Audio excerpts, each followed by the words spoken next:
Good morning students, welcome back to botany class.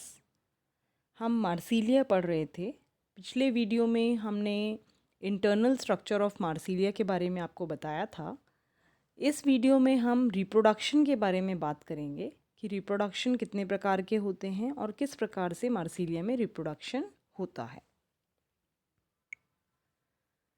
सबसे पहला जो टाइप है रिप्रोडक्शन का वह है वेजिटेटिव रिप्रोडक्शन, और यह ट्यूबर्स के माध्यम से होता है मार्सिलिया में।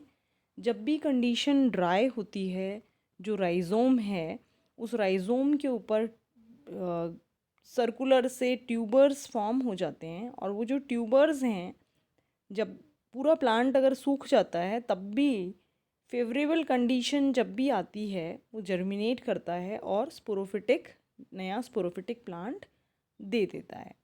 ये तब कंडीशन है जब अनफेवरेबल इन्वायरमेंट हो प्लांट के लिए, क्योंकि जैसा आपको पता है मार्सिलिया एक्वाटिक प्लांट है। मोस्ट ऑफ द स्पीसीज़ इसकी एक्वाटिक है, कुछ टेरेस्ट्रियल स्पीसीज़ भी हैं, लेकिन वह भी दलदल जैसे या डंप सॉइल के अंदर पाई जाती हैं। तो जब भी कंडीशन अनफेवरेबल होगी, अनफेवरेबल से यहाँ मतलब है कि जब भी कंडीशन ड्राई होगी, पानी मान लीजिए सूख जाता है, तब ट्यूबर फॉर्म हो जाएंगे। और उस ड्राई कंडीशन में प्लांट भले ही पूरा ख़त्म हो जाता है, लेकिन ट्यूबर्स वहाँ पर रहते हैं।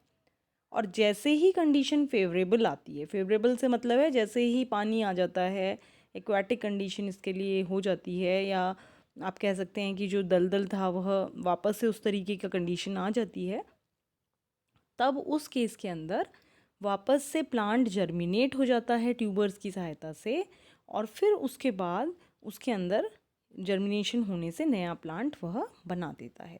तो ये है vegetative type of reproduction. Example भी आपको बता रखे हैं, हिरस्यूटा के अंदर, मार्सिलिया हिरस्यूटा में ऐसा पाया जाता है, या फिर क्वाड्रीफोलिया में भी आपको ट्यूबर्स देखने को मिलते हैं। अब आते हैं हम सेकेंड जो टाइप है यहाँ पर रिप्रोडक्शन का, वह स्पोर के द्वारा रिप्रोडक्शन हम देख सकते हैं।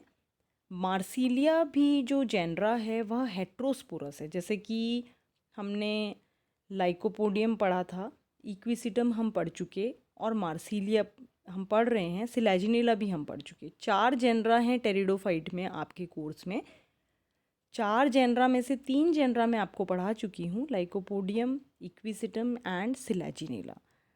इन 3 जेनरा में लाइकोपोडियम और इक्विसिटम तो होमोस्पोरस हैं, मतलब कि जिनमें सभी स्पोर्स एक प्रकार के पाए जाते हैं।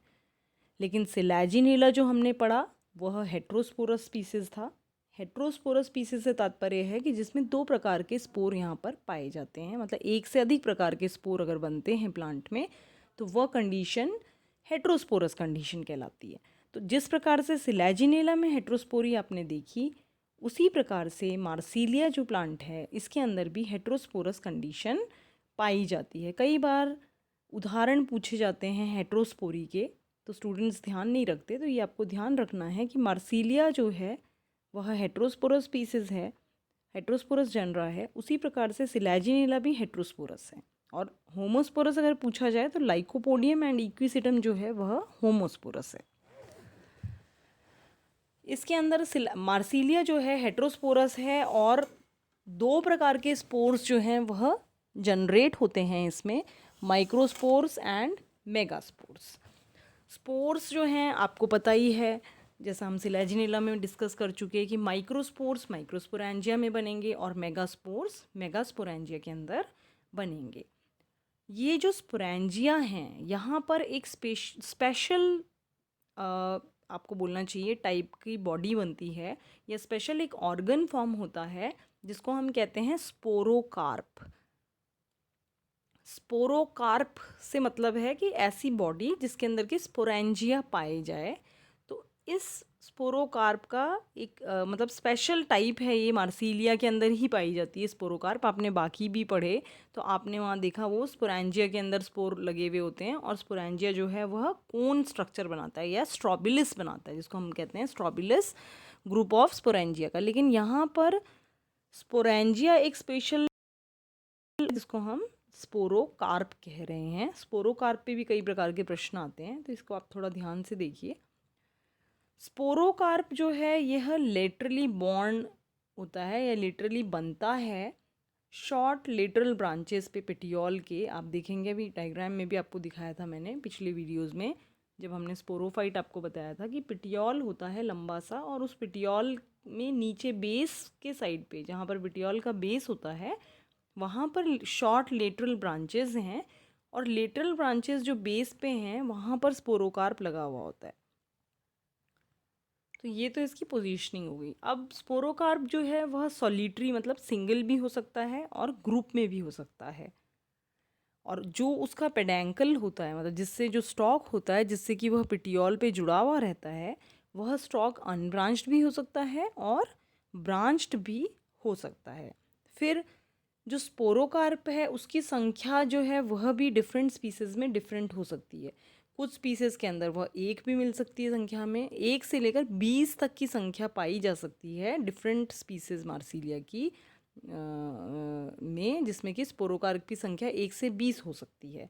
जैसे कि अगर हम एग्जाम्पल देखें मार्सिलिया वेस्टिटा के अंदर, वेस्टेटा में आप देख रहे हो स्पोरोकार्प जो है सिंगल पाया जाता है। क्वाड्रीफोलिया अगर आप देखते हो तो डाइकोटोमसली ब्रांच्ड इसमें पेडैंकल होता है और उसके अंदर 2 से 4 स्पोरोकार्प लगे हुए होते हैं। पॉलीकार्पा की अगर बात करते हैं तो बहुत सारे स्पोरोकार्प्स एक लीनियर रो में मतलब एक साइड में एक लीनियर रो में लगे हुए दिख सकते हैं। तो कहने का तात्पर्य ये है कि स्पोरोकार्प जो एक स्पेशल बॉडी है वह सिंगल भी पाई जा सकती है, क्लस्टर में भी पाई जा सकती है। वह उसका पेडैंकल ब्रांच्ड भी हो सकता है, अनब्रांच्ड भी हो सकता है। संख्या में वह 1 से 20 तक किसी एक पौधे पे पाया जा सकता है। तो और वो संख्या जो है 1 से 20 में हमने एग्जाम्पल बताए हैं, वेस्टिटा बताया आपको, पॉलीकार्पा बताया आपको, जो है एक और क्वाड्रीफोलिया बताया। तो इन तीनों में आपको डिफरेंट आपको नंबर्स बताया कि कितने कितने नंबर पे स्पोरोकार्प पाया जाता है। ये देखिए आप इसमें देख भी सकते हैं चित्र में कि जैसे जो पहला डायग्राम है उसमें सिर्फ कॉर्मेंडिलिका जो स्पीसीज है, कॉर्मेंडिलिका के अंदर सिर्फ एक ही स्पोरोकार्प आप देख रहे हैं, जबकि पॉलीकार्पा है उसके अंदर आप देख रहे हो बी जो टाइप है पॉलीकार्पा, पॉलीकार्पा में लीनियर रो के अंदर एक रो के अंदर बहुत सारे स्पोरोकार्प्स प्रेजेंट है। क्वाड्रीफोलिया में देखिए ब्रांच्ड हो गया है इसका पेडेंकल या पेडिसल इसका ब्रांच्ड है, और ब्रांच्ड पेडिसल के अंदर आप 3 या 2 से 4 तक आप स्पोरोकार्प देख सकते हैं। माइन्यूटा है उसमें भी आप देख रहे हैं, इसमें देखिए पोजीशनिंग का भी थोड़ा फ़र्क है, इसमें थोड़ा ऊपर की तरफ है, इसमें बिल्कुल बेस के ऊपर आपको स्पोरोकार्प नज़र आ रहा है। तो इस तरीके से ये डिफरेंट पोजीशन पे भी स्पोरोकार्प आप डिफरेंट स्पीशीज़ में देख सकते हैं। अब आते हैं एक्सटर्नल मॉर्फोलॉजी ऑफ स्पोरोकार्प पे कि अगर हम बाहरी रूप से स्पोरोकार्प को देखते हैं तो वह हमें किस प्रकार का दिखाई देता है।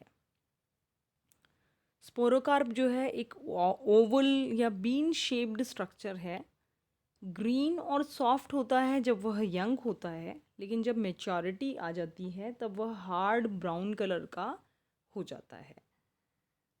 स्टॉक जो है उसको हम पेडेंकल के नाम से जानते हैं, जो कि पॉइंट ऑफ अटैचमेंट है पेडेंकल का बॉडी से। जो स्पोरोकार्प की बॉडी एक तरफ तो वो किससे जुड़ता है, पिटियोल पे लगा हुआ होता है पेडेंकल, और दूसरी तरफ स्पोरोकार्प की बॉडी से लगा हुआ होता है।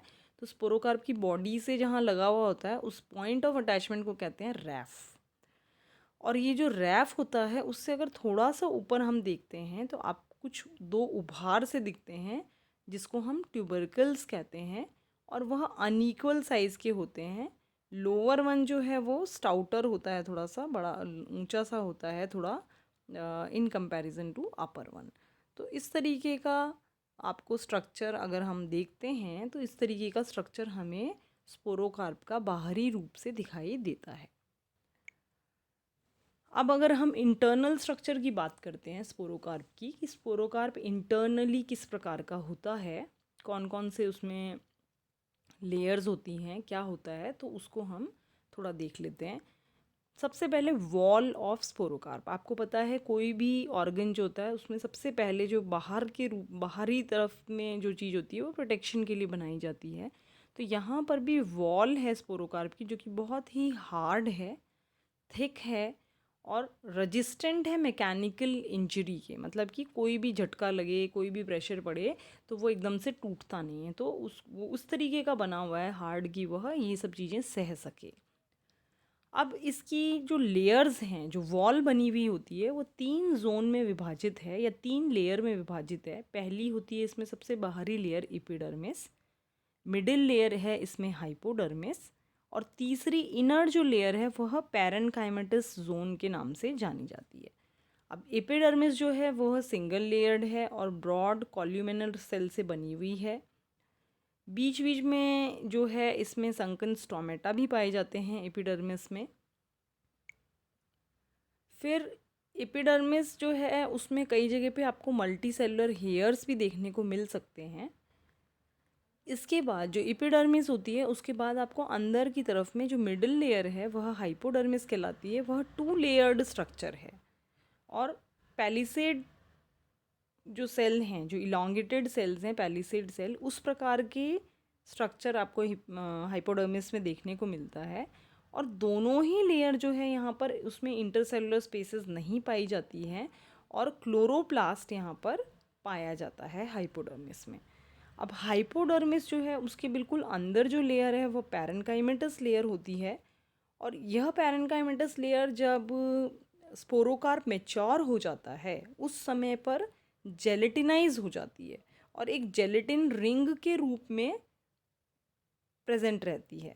और ये रिंग जो है वह जेलेटिन है क्योंकि, तो वो जेलेटिन रिंग जो है हेल्प करती है डेहिसेंस ऑफ स्पोरोकार्प, मतलब स्पोरोकार्प के फटने में, ताकि स्पोरेंजियाज में से स्पोर निकल सके। उसके अंदर ये पैरेन्काइमेटस रिंग जो कि जेलेटिनाइज हो जाती है वह हेल्प करती है डेहिसेंस के अंदर। हम चित्र में अगर देखें तो आप पहले देख रहे हैं ए जो पार्ट है ये स्पोरोकार्प है, इसमें आप पेडेंकल या स्टॉक इसे कह रहे हैं। ये एक ट्यूबरकल आप देख रहे हो, ट्यूबरकल यहाँ पर निकला हुआ है। बी पार्ट देखते हैं तो वॉल स्ट्रक्चर यहाँ दिखाई दे रहा है। इसके अंदर आप देख रहे हो सबसे बाहर जो है एपिडर्मिस का लेयर है, उसके अंदर पैलिसेड लेयर है, एक पैलिसेड लेयर, ये दूसरी। तो ये पूरा, ये जो दोनों पार्ट है ये मिला के बनाता है आपका हाइपोडर्मिस। ये है आपका हाइपोडर्मिस। तीसरा ये जो जोन आपको बताई, लेयर बताई, ये पैरेन्काइमेटस रीजन आपको यहाँ पर दिखाई दे रहा है। सी पार्ट में इसमें संकन स्टोमेटा के बारे में दिखाया है आपको। स्टोमेटा इस तरीके का संकन स्टोमेटा है और इस तरीके का यहाँ पर आपको मल्टी सेलुलर कहीं कहीं पे हेयर स्ट्रक्चर भी एपिडर्मिस में देखने को मिल सकता है। तो वॉल की अगर हम बात कर रहे हैं तो वॉल में इस प्रकार से ये स्ट्रक्चर आपको स्पोरोकार्प का दिखाई देता है। कई बार स्पोरोकार्प पे पूरा क्वेश्चन आ जाता है, तो उस समय आपको पता होना चाहिए कि क्या पोजीशन है। अगर बड़ा क्वेश्चन है तो आपको बताना पड़ेगा कि कैसा पोजीशन होती है स्पोरोकार्प की, कहाँ लगा हुआ होता है, कैसा उसका बाहर से कैसे देखने को मिलता है, इंटरनल क्या स्ट्रक्चर है।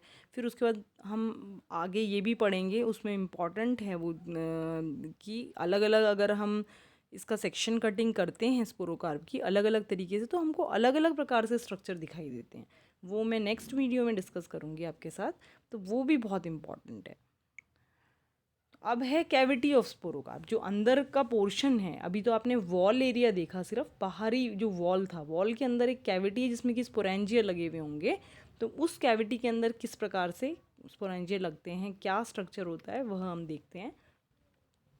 ऑल्टरनेटिंग रोज में सोराई प्रेजेंट है। सोराई क्या होता है, आपको शुरू में मैंने बताया था सोरस स्ट्रक्चर। सोरस क्या होता है, group of sporangia is called sorus. Sporangia एक ग्रुप में प्रेजेंट हैं एक साथ, उस स्ट्रक्चर को हम कहते हैं सोरस। और सिंगुलर है उसका सोरस, प्लूरल है एक से अधिक अगर वो सोरस पाए जाते हैं तो उनको कहते हैं सोराय। तो ऑल्टरनेटिंग रोज के अंदर, मतलब 2 रोज के अंदर आमने सामने, ऑपोजिट या ऑल्टरनेट, ऑपोजिट तो नहीं, यहाँ पे ऑल्टरनेट वर्ड लिखा है। ऑल्टरनेट मतलब एक, जैसे एक साइड में है, जैसे अब मान लीजिए आप लीफ की बात करते हैं, ऑल्टरनेट, तो ये एक यहाँ है तो एक यहाँ है, एक यहाँ है तो एक यहाँ है, इस तरीके से हम ऑल्टरनेट लीव्स कहते हैं। तो उसी प्रकार से यहाँ पर भी ऑल्टरनेट रोज के अंदर स्पोरेंजिया लगा हुआ है, हम चित्र में भी देखेंगे। और one along each side lies transversely dorsi-ventrally to the long axis of the sporocarp। Long axis से ट्रांसवर्स पोजीशन के अंदर ये पाई जाती है। जैसे अगर ये एक्सेस है तो ये इस प्रकार से ट्रांसवर्सली इस तरीके से पाई जाएगी। अभी हम चित्र में बहुत अच्छे से आपको समझ में आ जाएगा। सोराई जो है on either side alternate with each other, एक और ऑल्टरनेट करती है ये सोराइज एक दूसरे से। अब नंबर ऑफ सोराइज जो है स्पोरोकार्प के अंदर वेरी करती है फ्रॉम स्पीसीज टू स्पीसीज, कि कितनी सोराई एक स्पोरोकार्प में प्रेजेंट है। जैसे इट मे फॉर्म 2 to 20, 2 से 20 तक सोराई हो सकती हैं एक स्पोरोकार्प में, ये अकॉर्डिंग टू स्पीसीज है। जैसे इजिप्टिका है, इसमें 2 मिलती हैं, वेस्टिटा है, इसमें 20 मिलती हैं। और हर एक जो सोरस है, each sorus bears both microsporangia and megasporangia. जो सोरस है हमने कहा वह ग्रुप ऑफ स्पोरेंजिया है। तो जो ग्रुप ऑफ स्पोरेंजिया है उसमें जो ग्रुप है उस ग्रुप में माइक्रोस्पोरेंजिया भी मिलेगा और मेगास्पोरेंजिया भी मिलेगा। दोनों प्रकार की स्पोरेंजियाज आपको सोरस में दिखाई देंगे। अब नंबर जो है वेरी करता है, वो आपको बता ही दिया था पीछे भी कि 2 से 20 तक हो सकता है। तो जैसे माइन्यूटा है, उस माइन्यूटा के अंदर जो नंबर है उस नंबर में कितने मेगास्पोरेंजिया हैं और कितने माइक्रोस्पोरेंजिया हैं ये भी आप देख सकते हो। जैसे 4 से 8 मेगास्पोरेंजिया हैं उसमें सोरस के अंदर, एक सोरस में, और 8 से 13 माइक्रोस्पोरेंजिया। इसी तरीके से इजिप्टिका जो है उसमें हर एक सोरस के अंदर 5 से 16 मेगास्पोरेंजिया हैं, 9 से 19 माइक्रोस्पोरेंजिया हैं। और कुछ एक स्पीसीज ऐसी हैं जिसके अंदर की मेगास्पोरेंजिया एब्सेंट होता है। इट मीन्स वहाँ पे सिर्फ माइक्रोस्पोरेंजिया, जैसे माइन्यूटा है, वेस्टिटा है, राजस्थानेंसिस है, इनके अंदर मेगास्पोरेंजिया एब्सेंट है सोरस में। अब हर एक सोरस जो है it arises on the ridge like placenta. हर एक सोरस का जो अटैचमेंट है वो एक प्लेसेंटा के थ्रू है या एक रिसेप्टिकल के थ्रू है। वो कि कहाँ बना हुआ है, वो स्पोरोकार्प की वॉल पे बना हुआ है वो प्लेसेंटा। और ईच सोरस जो है, हर एक सोरस जो है वो सराउंड करता है या वो सराउंडेड है या कवर्ड है with thin membranous 2 layered true indusium. Indusia of adjacent sori are partially fused. कि जो सोरस है उसके चारों तरफ भी कवरिंग पाई जाती है जो कि 2 लेयर्ड है, जिसको कि हम इंड्यूसियम कह रहे हैं। और आस पास के जो इंड्यूसियम है, मतलब एक के बाद अगला जो सुराई लगा हुआ है उसका इंड्यूसियम और इसका इंड्यूसियम कहीं कहीं पे फ्यूज़ कर रहा है। अब आते हैं हम वस्कुलर सप्लाई के ऊपर कि वस्कुलर सप्लाई जो है आपका स्पोरोकार्प का वो किस प्रकार होता है। जैसे ये चित्र आप देख रहे हैं, वस्कुलर सप्लाई का चित्र है ये। आप इसमें देख रहे हो एक सिंगल, वस्कुलर सप्लाई से मतलब है वस्कुलर सिस्टम यहाँ पे भी पाया जाता है ना। आपको कैसे इसमें सारी चीज़ें कैसे इसको पहुँचेंगी, तो ये वस्कुलर सिस्टम के थ्रू ही पहुँचेंगी। तो वस्कुलर सप्लाई में बंडल्स हैं, इसमें डॉर्सल बंडल है। ये डॉर्सल बंडल पूरा इलोंगेटेड वे के अंदर पूरा आगे से पीछे तक, it is supplied the main dorsal vein which turns along the narrow side facing the peduncle. Peduncle से पूरा आगे तक आ रहा है। और ये डॉर्सल वेन जो ये डॉर्सल बंडल है ये फिर आगे डिवाइड कर रहा है। ये देखिए आप इनमें लेटरल बंडल्स के अंदर, ये लेटरल बंडल्स है। लेटरल बंडल्स भी बीच में आके, जैसे यहाँ पर आके आप देख रहे हो डायकोटोमसली ब्रांच्ड हो गए। डायकोटोमस ब्रांचिंग आपको इसमें देखने को मिल रही है। ये जब डायकोटोमसली ब्रांच्ड हो रहे हैं तो यहाँ पर बीच में भी आपको ये प्लेसेंटल बंडल्स दिखाई दे रहे हैं फॉर द सप्लाई। तो इस तरीके से ये सप्लाई का काम चलता है। हम इसको एक बार रिवाइज इसमें से कर लेते हैं कि मेन यहाँ वेन है डॉर्सल वेन। लेटरल वेन्स जो है वो अल्टरनेटिवली राइट और लेफ्ट में प्रेजेंट है, जो कि लेटरल सप्लाई के लिए रिस्पॉन्सिबल होती है, जो कि डायकोटोमसली ब्रांच्ड है। आपको देखा था आपने, डायकोटोमसली ब्रांच्ड है या, और बीच के अंदर उसके प्लेसेंटल बंडल भी फॉर्म हो रहा है। और फर्स्ट और लास्ट जो लेटरल वीन है वो प्लेसेंटल बंडल में नहीं पाया जाता। जैसे ये देख लीजिए आप और ये देख लीजिए, यहाँ पर आपको प्लेसेंटल बंडल नहीं दिखाई दे रहा। तो इस तरीके से ये वस्कुलर सप्लाई है स्पोरोकार्प की। और ये आप देख रहे हैं वॉल रीजन है, स्पोरोकार्प का वॉल दिखाया है और ये वस्कुलर सप्लाई दिखाई है। सोराय किस तरीके से लगी हुई हैं वो हम अगले वीडियो में देखेंगे, जहाँ पर मैं आपको बताऊंगी कि अलग अलग प्रकार से अगर आप सेक्शन काटते हैं किसी भी स्पोरोकार्प का तो उसके अंदर किस प्रकार से आपको सोरस लगे हुए दिखाई देते हैं, किस प्रकार से कहाँ माइक्रोस्पोरेंजिया का अरेंजमेंट है, कैसे मेगास्पोरेंजिया का अरेंजमेंट है, वह हम अगले वीडियो में देखेंगे। आशा करती हूँ ये आपको यहाँ पर ये जो हमने वस्कुलर सप्लाई के बारे में बात की या स्पोरोकार्प की मॉर्फोलॉजी के बारे में बात करी या उसका इंटरनल वॉल स्ट्रक्चर के बारे में बात करी, वो आपको समझ में आ गया होगा। और आप इसको ध्यान से बुक से भी पढ़िए और अगला वीडियो बहुत इम्पॉर्टेंट है इस मायने में कि स्पोरोकार्प पे कई बार सिर्फ डायग्राम बनाने को भी आ जाते हैं, और जब सिर्फ चित्र बनाने को आते हैं तो चित्र बहुत आप अच्छे से बना के उसको देख सकते हैं। नंबर स्कोरिंग होता है वो, क्योंकि उसमें सिर्फ चित्र बनाना है आपको, और ऐसे लिखने वाला जो प्रश्न आता है उसमें आपको चित्र भी बनाना होता है और आपको लिखना भी है। तो उस प्रकार से आपको चित्र बनाना से नंबर ज़्यादा अच्छे स्कोर कर सकते हैं आप। तो आप उसको ध्यान से देखिएगा, उस वीडियो को भी अगला वीडियो मैं पोस्ट करूँगी तब। और ये वीडियो भी आप स्पोरोकार्प और ये सारे स्ट्रक्चर को पढ़िए अच्छे से, नहीं समझ में आता तो आप पूछ लीजिए। Thank you so much.